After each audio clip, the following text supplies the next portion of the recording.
What's going on YouTube? It's Chris bringing you guys another Fantasy Puck video, and today we are going to be covering the must drop players. These are players that we recommend that you permanently drop just for one reason or another. Given their ownership, we've kind of divvied down for you guys. So 10 to 12 team leagues we're covering, as well as 14 plus team leagues as well. A couple things as well as we want to watch for our rookies.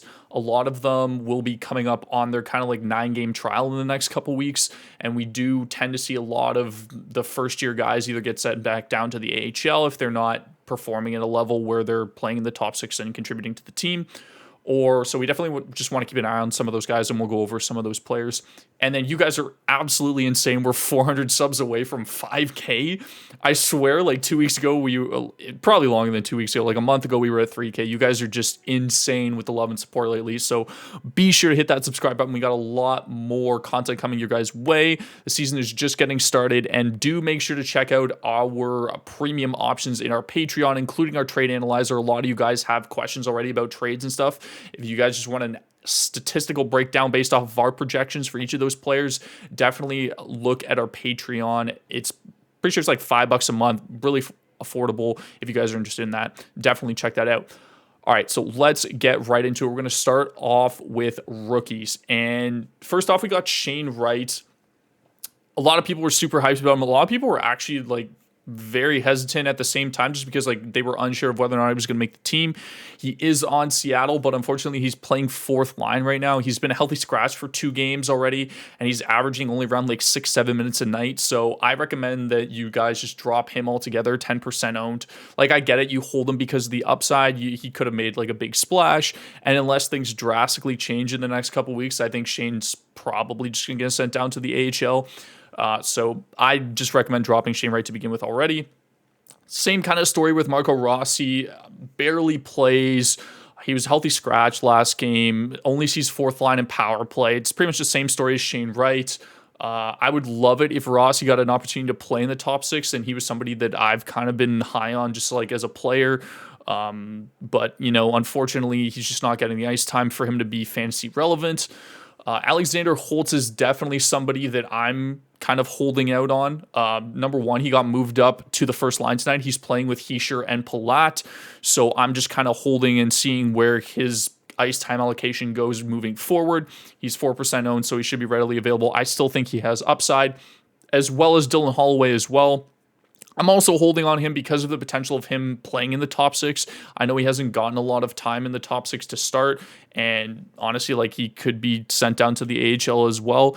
But I'm also holding on him just because if he does end up solidifying some type of spot in the top 6, like say like Yamamoto or Hyman go down, and boom, Dylan Holloway's playing with McDavid or Draisaitl, and he's 6% owned. So that's what I'm doing with Dylan Holloway if he's on my team.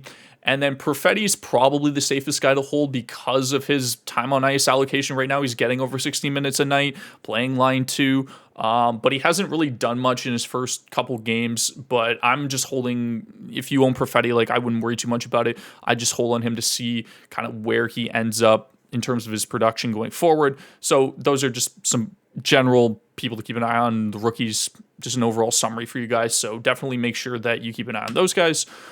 Moving on to our over 20% owned list. These are for our 10 to 12 team leagues. These are players that should just be like over, like I said, 20% owned. And a lot of people with 10 to 12 team leagues will own these guys.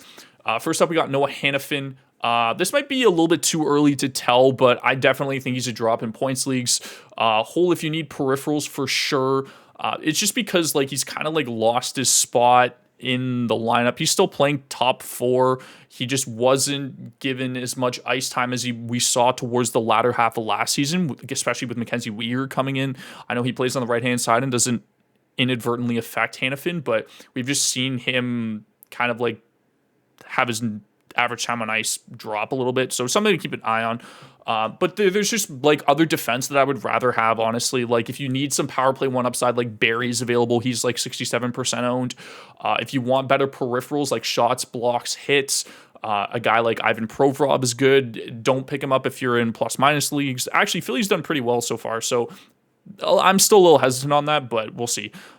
But yeah, Provorov's a much better peripherals guy. And then if you want a guy like just a safe power play one guy with good time on ice and good plus minus, like Hampus Lindholm's also available. He's like hovering around that like 60th, 50th ish kind of percentile ownership. So definitely make sure that you go to one of those guys instead of Hanifin. I just don't have a lot of upside in Hanifin. Speaking of guys with no upside, we got Blake Wheeler of the Winnipeg Jets. He's 58% owned, only right wing. Currently playing line 2 and power play 2 and doesn't have any points so far in the season. I know, again, it's early on, guys, but like there's no peripherals with Wheeler either. He's not really hitting. He's barely shooting. And I just like, there's no kind of upside for me for Wheeler going forward. Like line 2, his exposure is with Perfetti and Dubois, who like Dubois is decent, but not really known for putting up a large amount of points. If Wheeler, for whatever reason, gets moved to the top line and he plays with Connor and Scheifele, like I can understand why like you'd have him on your team. But I'd rather guys like Alex Lafreniere, Alex Tuck, who gets power play 1, line 1, Ricard Raquel, who has a really high shot volume and is exposed to guys like Malkin Crosby. So those are just players that like I would personally rather have than Blake Wheeler. So I think Wheeler's a must drop. Jamie Benn as well, kind of in the same boat, like 0 points in 3 games, 14 minutes average time on ice, third line. Like Mason Marshman's jumped him in the lineup and playing in the top 6. He's got 2 shots, 2 hits, and like again, 0 upside, 0 peripherals. I don't know what Dallas is doing, whether they're planning on having him on first power play or he's just getting moved around a lot. But I just think like there's better options available to you guys. I'll talk about that when we talk about Garland as well, and I'll touch on some players that I think I'd rather have than these 2 lower ownership guys. But like I just think like there's players with more upside. Connor Garland as well, he kind of got phased out into the lineup. He's getting moved around constantly, whether like he sees exposure to JT Miller or he sees exposure to Bo Horvat. It's just like very, very inconsistent with Garland. Power play 2, he's averaging around 14 minutes time on ice and just like low shot volume, which is pretty uncharacteristic for him. Like usually he's a pretty decent guy when it comes to shot volume. And guys like I just rather have than Ben and Garland are like DeBrusk and Riley Smith, for example, who like have a lot more upside playing with guys like Eichel, and DeBrusk is playing with like Bergeron on that top line as well. So again, like these are just players that have much lower or similar ownership to Ben and Garland that you should be able to pick up instead of these guys. All right, moving on. We've got our 14-plus team, less than 20% owned, and we're starting off with Victor Arvidsson, which could be a little bit of a hot take, but again, similar to Hanifin, I might be a little bit too early on this one to say, like, just outright drop him. Like, I'd understand if you guys hold on him, but, like, to me, like, there's a lot of telltale signs here with Arvidsson. 0 points, only 6 shots, which again, like, is super uncharacteristic. Like, Arvidsson is known for being a shooter, and he just recently came off a back surgery, which is something that, like, can really make or break you as a player.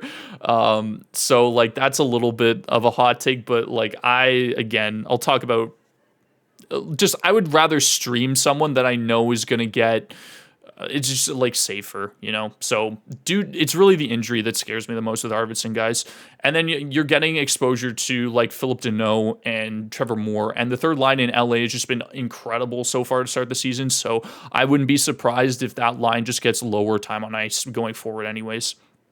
Erik Haula, I was very surprised at how owned he is. 17%. He's just sitting on Jersey's third line. He's really just, if you count faceoffs in your league, like I'd understand why you have him, but outside of that, there's 0 point upside to him. Like he doesn't really, I think he's on power play too, but even still like not great in terms of peripherals either. I think he averages like 2-3 shots a game. So again, I'd rather just like stream somebody that has a really good week or has really good offsetting games in comparison to, if you guys go and look at my week 2 preview that I just posted, like you'll see there's guys that are just like better for you guys to stream and have more upside in that sense that are around the same ownership. So I personally like don't understand why you'd have a third line center in Haula outside of if the fact that you're counting faceoffs in your league. Like, yeah, he averages around like 12 to 13, which is pretty high. And then Adam Boqvist and Jamie Drysdale kind of like in the same boat as well. Like they're both power play 2. They don't see a lot of ice time. Like Boqvist is hovering around. Like he's usually under 17 minutes a night. Guy doesn't shoot the puck. He's power play 2. Drysdale, same boat as Boquist, like just with slightly more ice time, like around 18 minutes. He's sharing power play 2 with Cam Fowler, I believe, because of Klingberg being on power play 1. And then, yeah, just very low peripherals as well, guys. So I'd rather stream a guy like Justin Schultz is somebody that just comes to mind off the top of my head. I talked about him in my week 2 preview, where he's power play 1 in Seattle, and he shoots the puck quite a bit as well, and he's known for being a more offensively inclined defenseman. Regardless of his time on ice, like I'd rather have him and be able to stream him 4 games a week than have guys like Boquist and Drysdale who are just sitting on my team taking up roster spots. So that's going to do for this video, guys. Thank you so much for watching. Hopefully you enjoyed. Leave a comment down below on guys that you are asking. Leave a question if you guys have any questions about, should I drop this guy? Should I not drop this guy? I apologize for the boxes in the back of my room, but that's besides the point. I hope you guys have a fantastic rest of your day. Guys, be sure to follow us on Twitter as well. We'll get you all the lineup updates going forward and everything like that. Like, for example, Holtz playing on line 1 tonight with Heischer, 4% owned. Like, that's worth a stream in my opinion for sure. So definitely stay tuned to that and follow us on Twitter as well. And be sure to hit that subscribe button, guys. I will see you in the next video. Have yourselves a fantastic rest of the day.